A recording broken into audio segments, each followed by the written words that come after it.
Hello दोस्तों, बहुत बहुत स्वागत है आपका हिंदी में नंबर 1 चैनल शुभम क्लास में। जैसा कि काफी दिनों के बाद हम लोग की मुलाकात हुई है, लेकिन ऐसी मुलाकात जो आपको आज की क्लास में आपके इस टॉपिक को बिल्कुल क्लियर कर देगी। हम आपसे यही उम्मीद करते हैं कि आप थोड़ा थोड़ा करके पूरी चैप्टर को पढ़िए और हम लोग टारगेट बनाए कि बहुत ही जल्दी केमिस्ट्री के सिलेबस को फिनिश करके अपने बोर्ड एग्जाम 2023 की तैयारी हम बहुत अच्छे से कर सकेंगे। जैसा कि अभी हम फर्स्ट चैप्टर के टॉपिकों को डिस्कस कर रहे थे और फर्स्ट चैप्टर के लेक्चर 4 के कुछ टॉपिक यहां बोर्ड पे लिखे हैं, जैसा कि आपने ऑब्जर्व किया होगा। याद करिए कि सबसे पहले अगर हम बात करें क्रिस्टल समूह या सुना हुआ क्रिस्टल जालक, तो जब पाया अवयवी कण को इस प्रकार व्यवस्थित करना कि उनकी जटिल संरचना का निर्माण होता है, वही कहलाते हैं क्या? क्रिस्टल समूह। जैसा कि हमने पाया कि क्रिस्टल समूह को दिखाने के लिए हम लोगों ने ऑब्जर्व किया था एकक कोष्टिका। एकक कोष्टिका को 3 भागों में बांटा था। या तो एकक कोष्टिका जिसको यूनिट सेल कहते थे, मतलब वह छोटी से छोटी संरचना जिससे एक जटिल संरचना का निर्माण होता है, उसी को कहा गया क्या? एकक कोष्टिका। जिसमें याद करिए बेटा आया था एक विमी एकक कोष्टिका,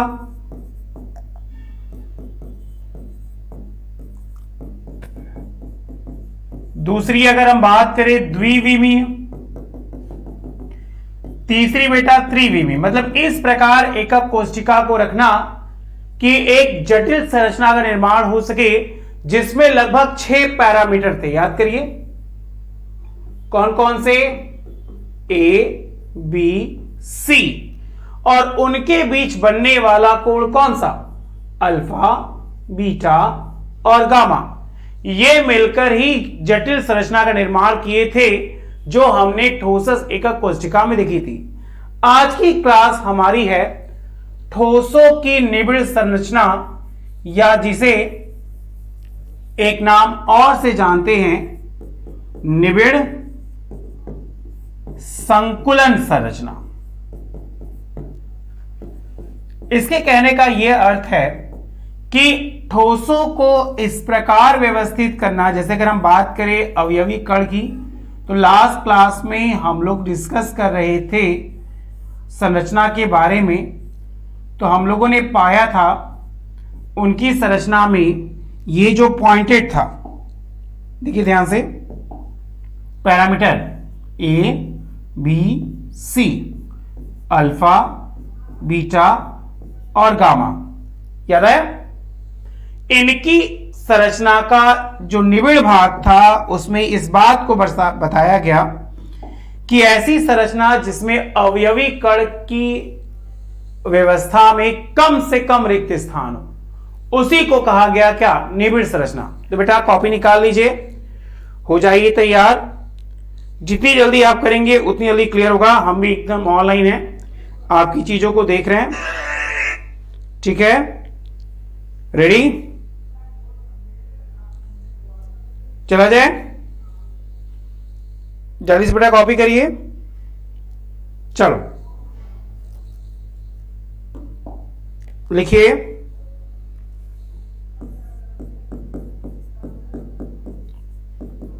ठोसों में अवयवी कण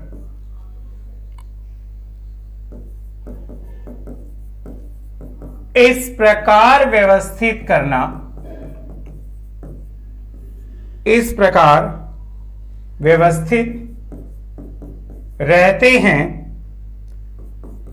कि उनके मध्य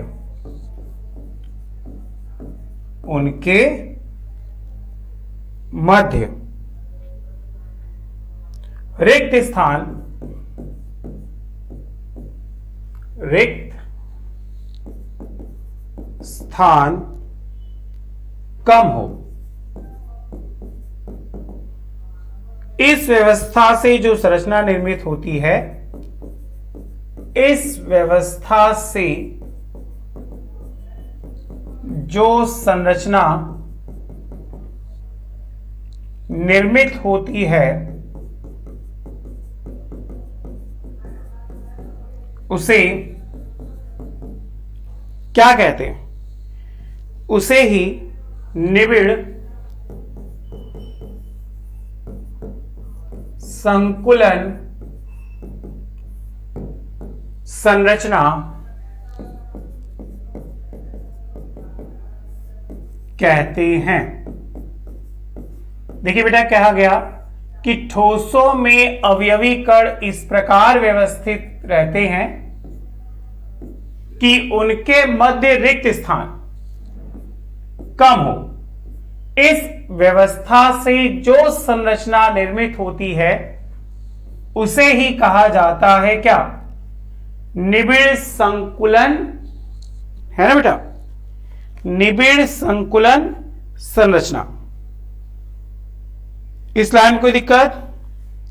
अगर हम निबिड़ संकुलन संरचना को ध्यान दें तो अपनी उसी टॉपिक पे कायम रहिएगा जो हमने आपको बताया था कि किसी निबिड़ संरचना में हम इस बात को नोटिस करेंगे कि अवयवी कण एक प्रकार से व्यवस्थित हो। जैसे मान लीजिए हम इन्हें गोलों से एक साथ कर रहे, तो ये जो निबिड़ संरचना आएगी उसे कहा जाएगा, बिल्कुल सही, आप सही जा रहे हो, एक विमीय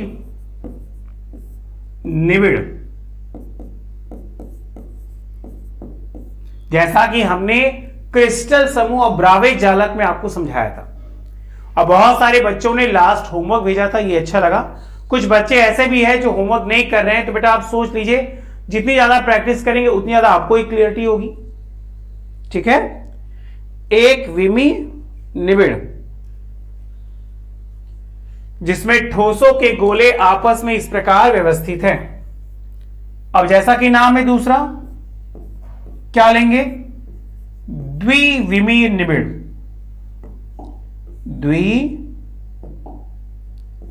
द्विविमीय निबिड़ मतलब क्या? Double directional. मतलब इस प्रकार व्यवस्थित कीजिए कि उनमें जो डायरेक्शनल संरचना बने वो क्या हो बच्चा?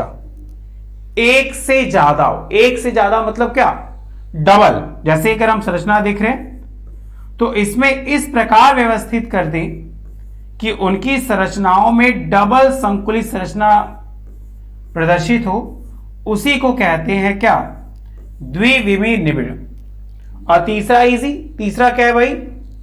जैसा कि नाम में दो हो गया तो ये हो जाएगा त्रिविमीय निबिड़।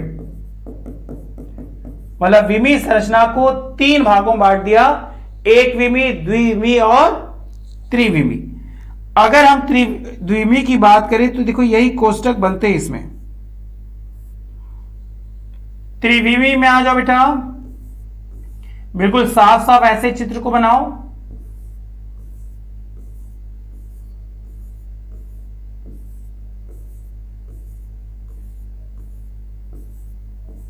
दिख रहा है अच्छे से? ये आपका एक विमीय, द्विविमीय, त्रिविमीय। बोर्ड से इसको कॉपी कर लीजिए फास्ट फास्ट।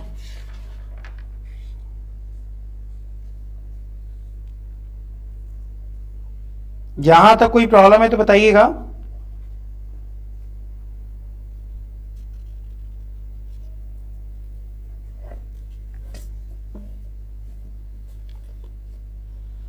ठीक है, आइए कुछ मोस्ट इंपॉर्टेंट पॉइंट पे चला जाए जो हम लोग के एग्जाम में हमेशा आती है। मोस्ट इंपॉर्टेंट, इसमें सबसे पहला ही तुम्हारा आता है, याद करिए, बीसीसी। बीसीसी क्या था? बीसीसी का बॉडी सेंटर्ड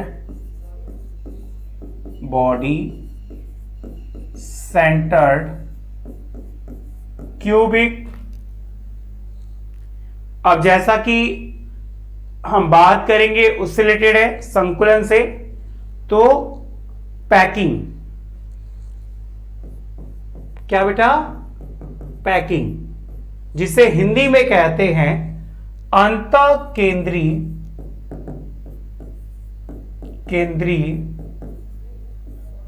घनीय पैकिंग हो गया। तो याद रखिएगा पैकिंग को कहते हैं क्या?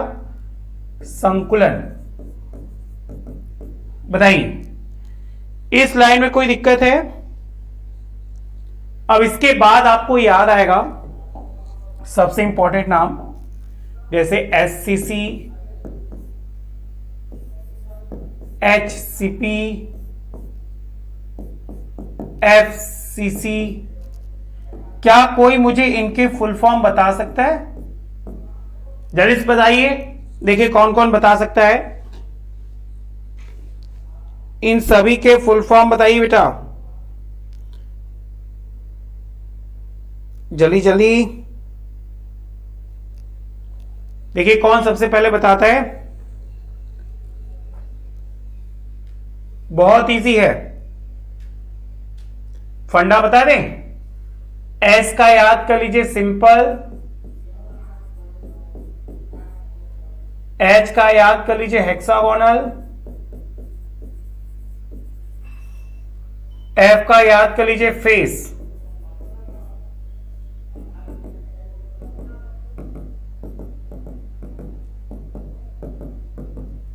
ओके। आप क्या करिए, आपका जो हिंदी नाम हो जाएगा वो हो जाएगा होमवर्क। समझ में आया एकदम अच्छे से? इसी के आधार पर हमसे पूछा जाता है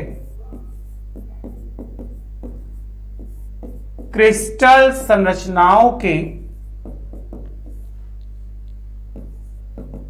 लक्षण एवं उदाहरण।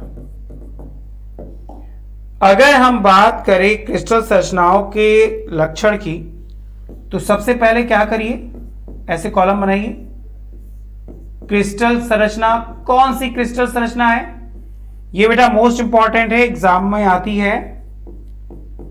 आवृत स्थान, समन्वय संख्या, जिसको कोऑर्डिनेशन नंबर आपको सिखाया था, और लास्ट में क्या है? उदाहरण।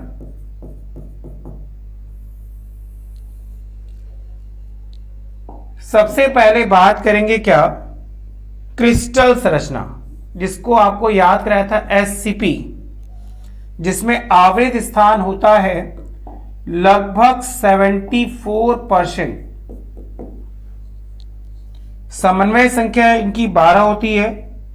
इसमें आने वाले हैं ठोस हीलियम जो पॉपुलर है, हाइड्रोजन, मॉलिब्डेनम, मैग्नीशियम।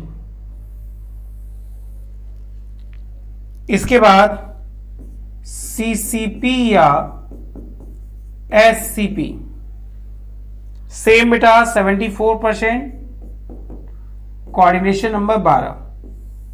एक तीसरा भी कर लेते हैं, बीसीसी छूट ना पाए, इंपॉर्टेंट है। इसका 68% और कोऑर्डिनेशन नंबर क्या? 8। इसमें मोस्ट इंपॉर्टेंट है आयरन, निकिल, कॉपर, सिल्वर। और इनकी बात करें तो लिथियम, सोडियम, पोटेशियम।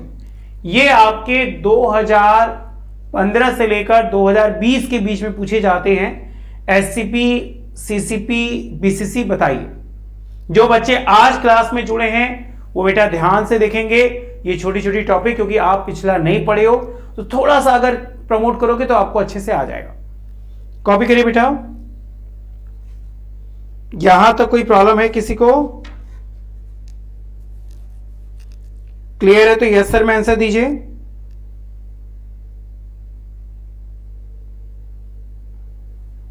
ठीक है, अब इसका हिंदी नाम तो आप लिख ही लीजिएगा, ये हमने कई बार करवाया।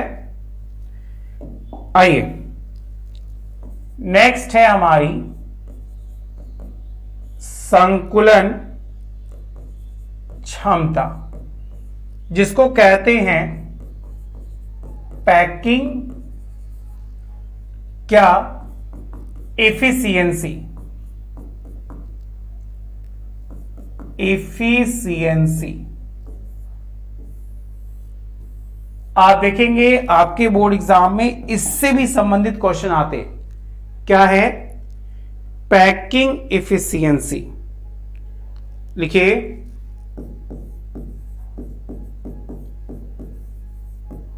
किसी क्रिस्टल जालक में उपस्थित अवयवी कण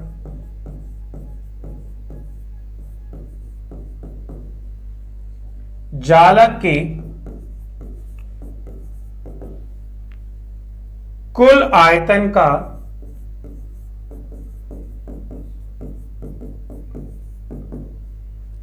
जितना भाग घेरते हैं, जितना भाग घेरते हैं उसे जालक, उसे क्रिस्टल जालक की।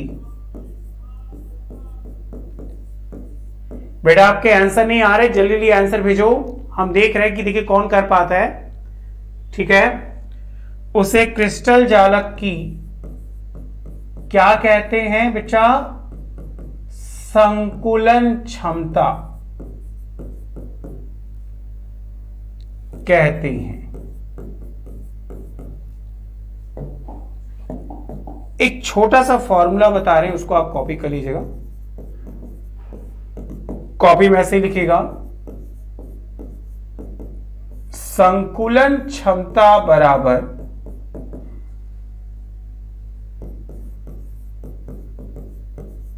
क्रिस्टल जालक के अवयवी कण का आयतन, अवयवी कण का आयतन बटे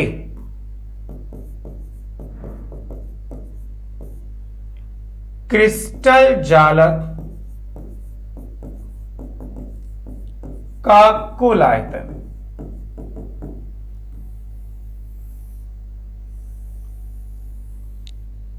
ठीक है, और अगर यही आपसे पूछे क्या प्रतिशत संकुलन क्षमता, कुछ नहीं करना है, आपको सिर्फ संकुलन क्षमता निकालकर उसमें बेटा गुणा कर दीजिए किससे? 100 से। तो क्या निकल आएगा आपका? प्रतिशत संकुलन क्षमता। इस लाइन में कोई डाउट है तो बताइए। संकुलन क्षमता क्लियर करिए। ये इस टॉपिक से 2-3 क्वेश्चन आते हैं अक्सर कि किसी क्रिस्टल जालक में उपस्थित अवयवी कण जालक के कुल आयतन का जितना भाग घेरते हैं उसे क्रिस्टल जालक की किस नाम से जाना जाता है? संकुलन क्षमता के नाम से जाना जाता है। ठीक है, इसे हम कई स्टेप में बांटे। सबसे पहले हम लोग रखते हैं स्टेप 1, और स्टेप 1 में हम लोग लेते हैं क्या? सरल घनीय।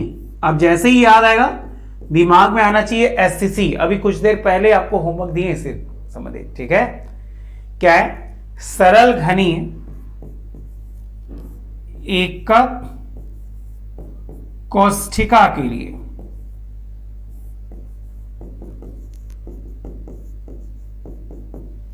क्या है? सरल घनीय एकक कोष्ठिका। क्या बताना है आपको? संकुलन क्षमता याद करिएगा क्या? क्रिस्टल के अवयवी कण का आयतन, मतलब एक का आयतन बटे कितना?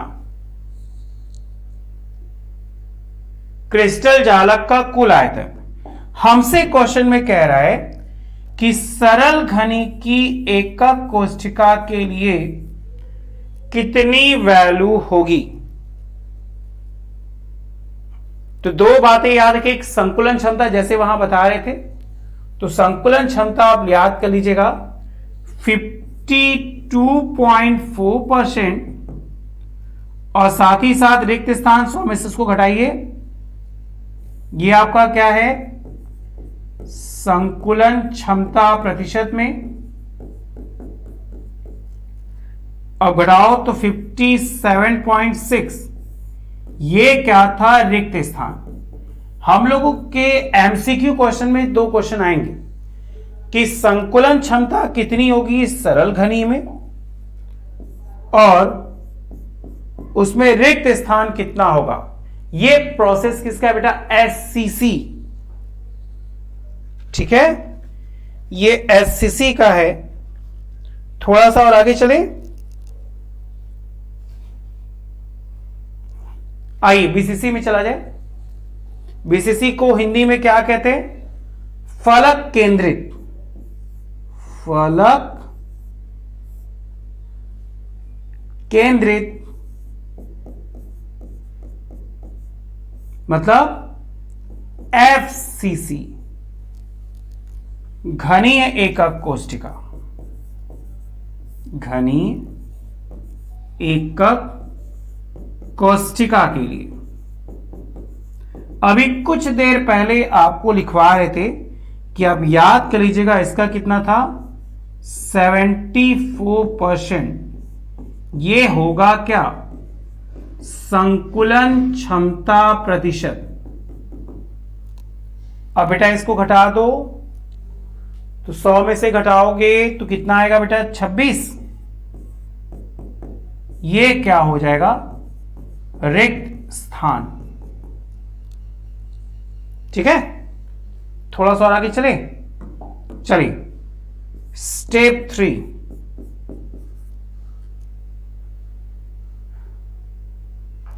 यहां तक कोई प्रॉब्लम, चलिए आगे चलते हैं। अंतः केंद्रित, फिर आया, याद करिएगा, बीसीसी, घनीय एकक कोष्ठिका, एकक कोष्ठिका के लिए सबसे पहले हम बोर्ड पे क्या लिखे, एससीसी है। एससीसी के लिए कितना है,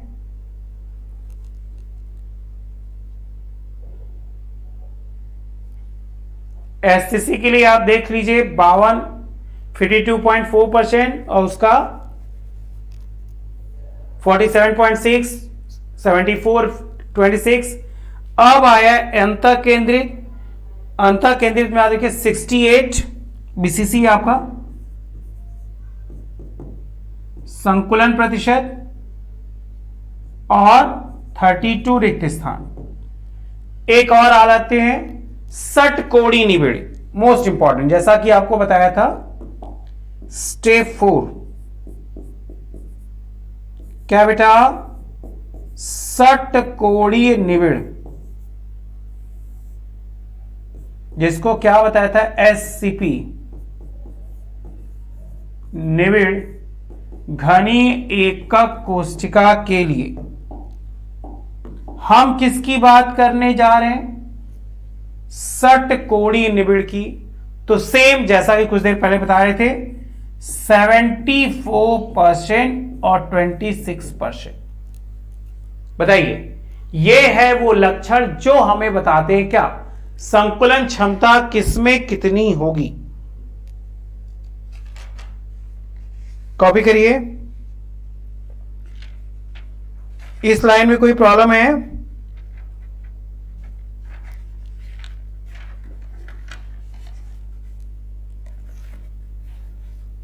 ठीक। चलिए अब हम एक टॉपिक, न्यू टॉपिक पे आ रहे, जो अक्सर सुना होगा कि अगर क्रिस्टलीय व्यवस्था में किसी प्रकार की गड़बड़ी हो जाए तो उसे कहा जाता है दोष। मतलब छोटी सी हेडिंग है, याद रखिएगा, ठोसों में या ठोसों की अपूर्णताएं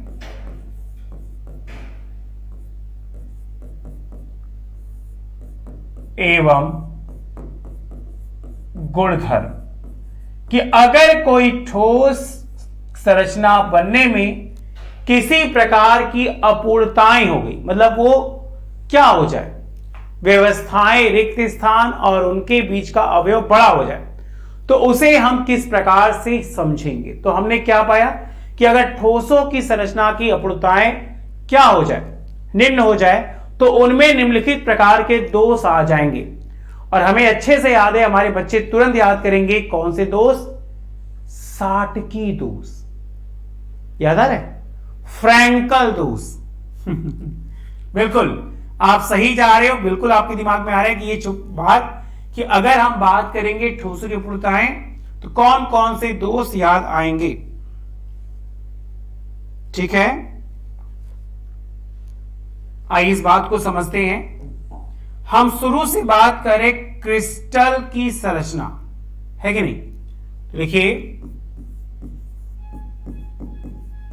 क्रिस्टल की पूर्ण क्रमिक अवस्था में, पूर्ण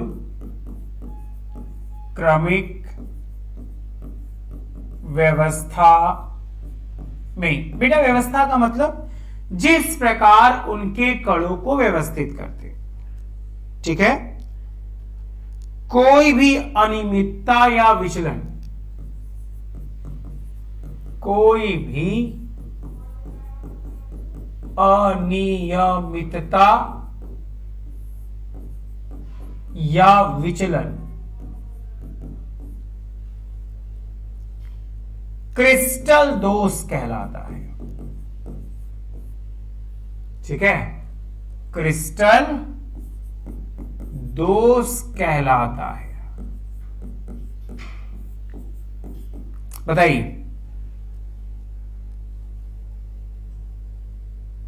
अगर हम बात करेंगे सर कि क्रिस्टल दोष का कारण क्या है, तो याद रखिएगा कि ये क्रिस्टल दोष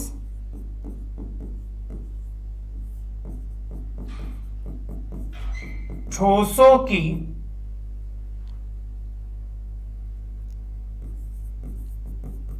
गुणों में परिवर्तन कर देते हैं। ठीक है, ऐसे दोष को दो भागों में बांट दिया गया। ठीक है, एक छोटा सा नोट बना लीजिए। मुख्य रूप से ये दो प्रकार के होते हैं।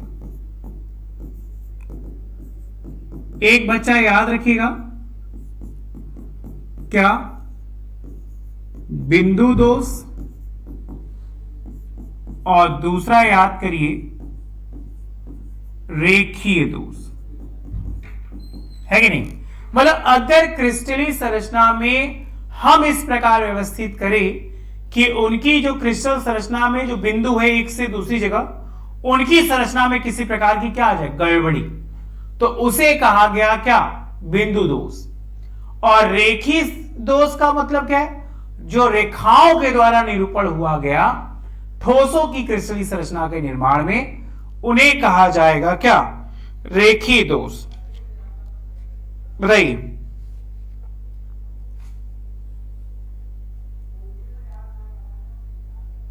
इस लाइन में कोई दिक्कत, समझ में आ रहा है।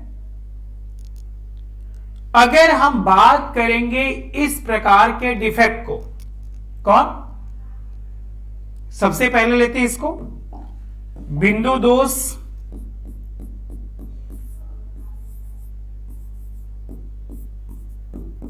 तो अगर बिंदु दोष को देखा जाए तो इसमें दो आते, एक सुना होगा रस समीकरण मिति दोष, है कि नहीं। अब एक रस समीकरण मिति दोष हो गया, तो दूसरा हम क्या ले लेते बच्चा, अरस समीकरण मिति दोष।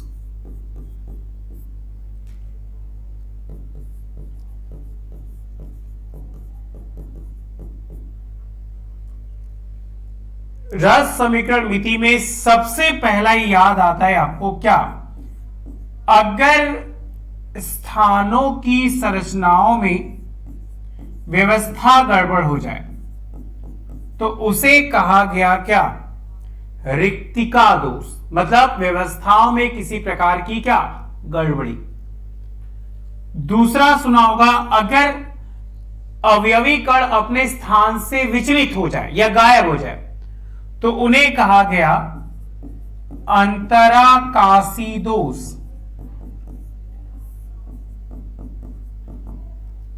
ठीक है, अंतराकाशी दोष में बेटा आते हैं क्या? दोषों की संरचनाओं के अनियमित आकार, जिसमें एक नाम आपको याद आना चाहिए, शाटकी दोष,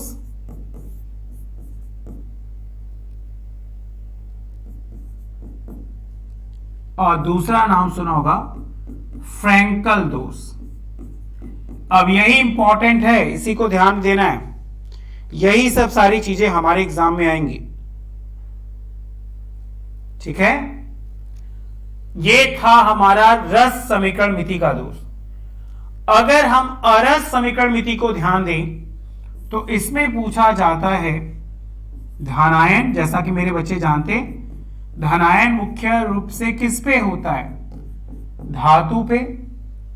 तो धातु आधिक्य दोष,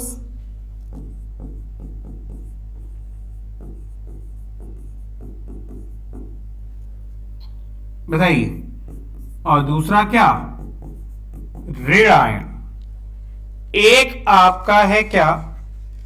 धनायन, दूसरा बच्चा क्या? ऋण आयन। ठीक है, या अधातु दोष। बताइए, इस लाइन में कोई दिक्कत है? अब हम लोग की जो गाड़ी है वो धीरे धीरे चलते हुए कहां पर आ गई? हमारे उस अवयवी कणों की स्थान संरचना में, जिसमें किसी प्रकार के विचलन के पश्चात क्या हो जाए? रिक्त स्थान की अपूर्णता हो जाए। उसी रिक्त स्थान की अपूर्णता को बच्चा कहा जाता है क्या? दोष। आपके बोर्ड एग्जाम में सबसे ज्यादा जो पूछे जाने वाला टॉपिक है वो है शाटकी दोष या फ्रैंकल दोष। याद आ रहा है? या तो कौन सा दोष? शाटकी, या तो कौन सा दोष? फ्रैंकल। तो हम क्या करते हैं, इसी को प्रेफरेंस करते हैं, शाटकी और फ्रैंकल में अंतर।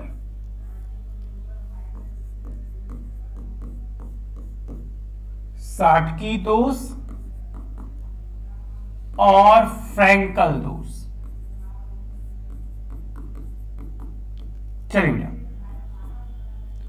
लिखते चलेंगे तो याद होता जाएगा और हम लोग की सिलेबस कंप्लीट हो जाएंगे समय से पहले। शाटकी दोष की अगर बात करेंगे तो ये किस दोष में आती है? तो 100% ये रिक्तिका दोष है। देखिए, यह एक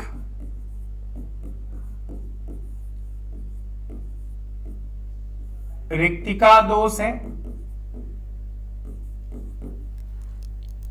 इसमें आ जाओ, यह एक अंतराकाशी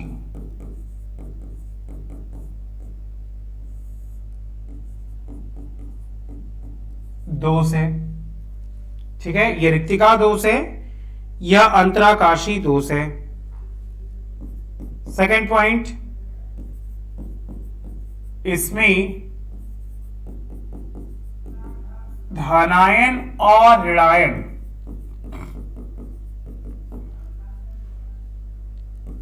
का आकार लगभग समान होता है।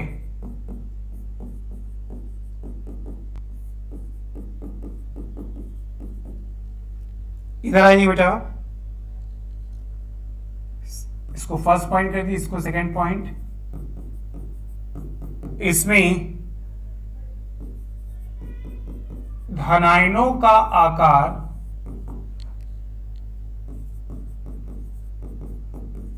छोटा एवं ऋणायनों का आकार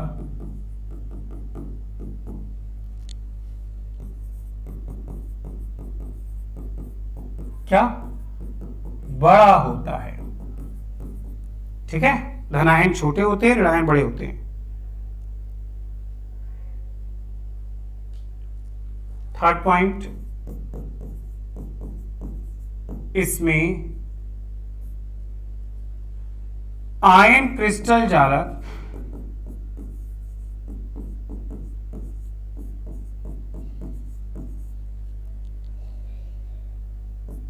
से निकल जाता है।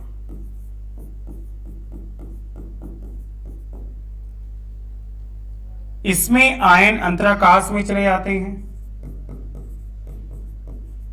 इसमें आयन अंतराकाश में चले जाते हैं।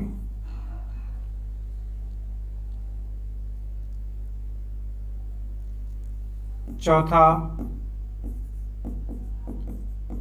इस दोष के कारण, किसका बेटा? क्रिस्टल का घनत्व, इसमें इस दोष के कारण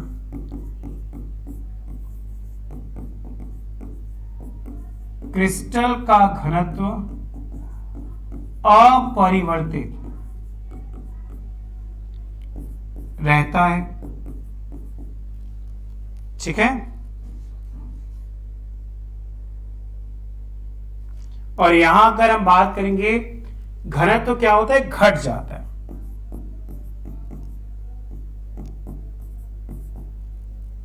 पांचवा, देखिए पांचवे की बात कर रहे हैं हम लोग। इसमें परावैद्युतांक का मान, इसमें परावैद्युतांक का मान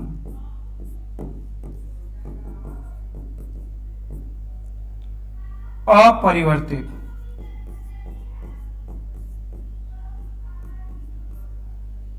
रहता है।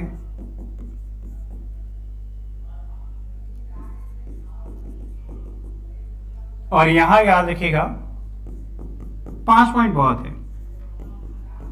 इसमें परावैद्युतांक का मान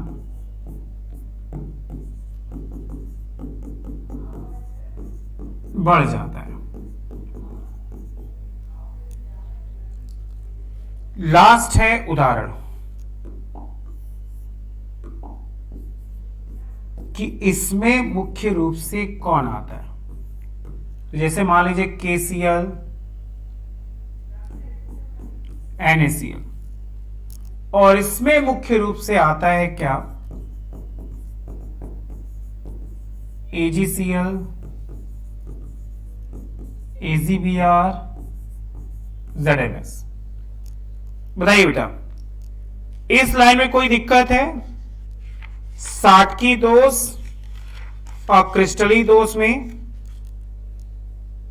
ठीक है, तो नेक्स्ट हेडिंग आप बना लीजिएगा, अरस